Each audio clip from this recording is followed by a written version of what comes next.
Alpha's Blind Luna, Chapter 1. The forest was a different kind of silence. It was a silence that didn't envelop you, didn't make you lonely. It made you feel a part of it.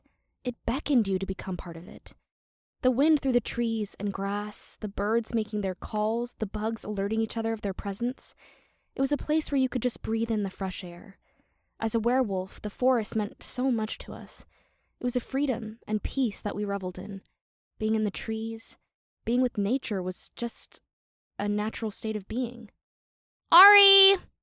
I took another deep breath. It was a safe place.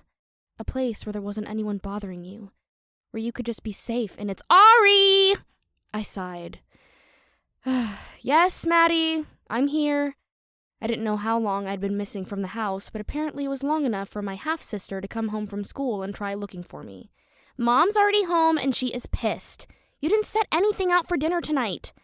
Madison, or Maddie, as she preferred to be called, was 4 years younger, just turning 15, though she could be mistaken for my age with the amount of makeup and short shorts she wore.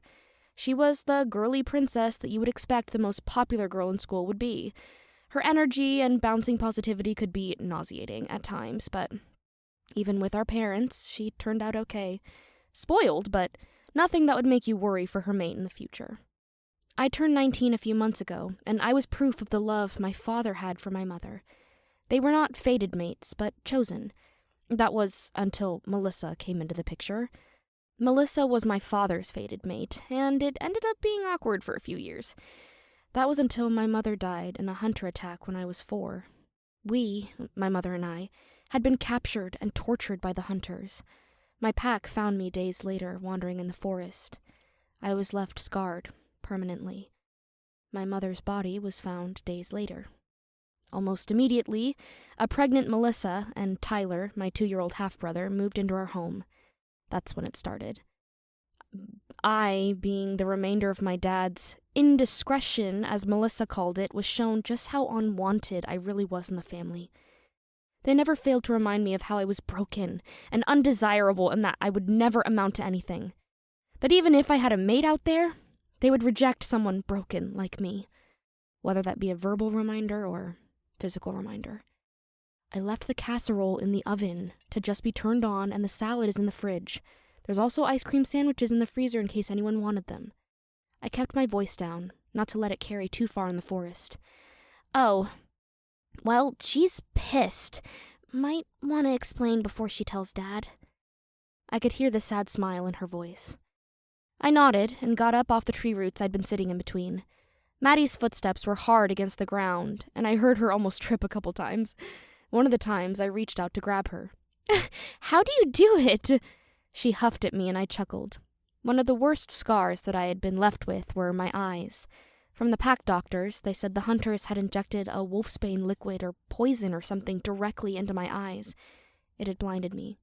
Well, blinded my human side of me. My wolf, Kai, still had her vision, and we'd become well-versed in me using her eyes to see. But out in the forest, my forest, I didn't need sight to know where I was going. It's easy when you memorize every part of the forest. Yeah, right. One day, Auri. One day you are going to have to spill all your secrets, including that damn cake recipe. If I find my mate and go without that recipe, I will lose my mind. I laughed. You watch me every time I make it. You know all the ingredients.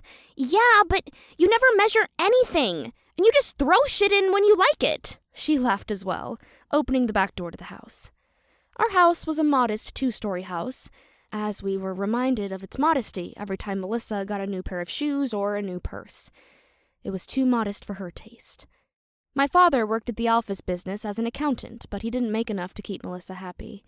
He would say that we would move into a bigger and better house once he was promoted to lead accountant, but I liked our home. The kitchen still had enough space to work and even had an island with a bar. It had 3 bedrooms, an office, a den, and living room. Plenty of room for a family of 5, I thought. Walking in after Maddie, I heard Melissa stride up to me, and I knew what was coming.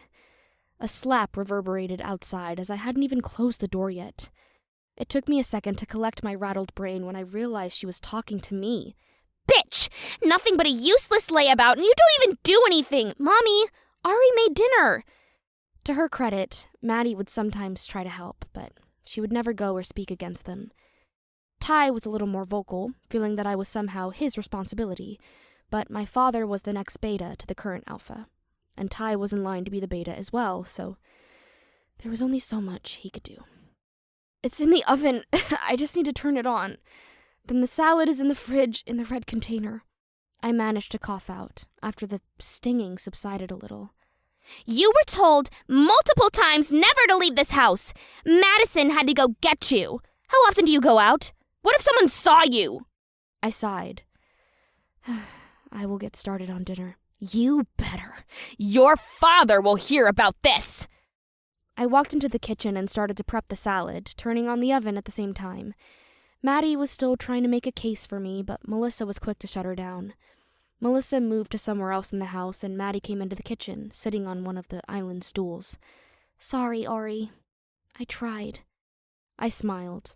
The attempt is appreciated, though you would think she would be too busy with the gathering ball planning to come home early. I've never been so excited in my whole life. What if I find my mate the first time I go? I chuckled. Then I would have to give you my cake recipe. Do I get it too if I find my mate? Ty came down from upstairs and leaned over the island. I slapped his hand away from the croutons I had made for the salad. No snacking. Wait for dinner. And now you want my recipe too? Ty huffed. Just because I don't watch every move you make doesn't mean I don't want it. 'Cause I do. He paused. Like, a lot. I laughed at them. They were probably my saving grace in this house, even when they had to turn a blind eye. They never hurt me directly and tried to include me in their brother-sister relationship. The front door opened and closed. We all stiffened. Father was home and Melissa had already reached him, talking in hushed voices. You guys better go, I whispered to them as I turned and quickly got a glass, filling it with a can of beer from the refrigerator. Ingrate! My father's voice boomed through the house.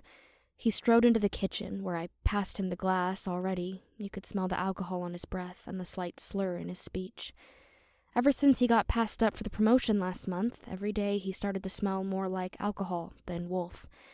Dinner's almost ready. It's in the oven and we can eat as soon as— Your mother told me that you were outside today when she came home.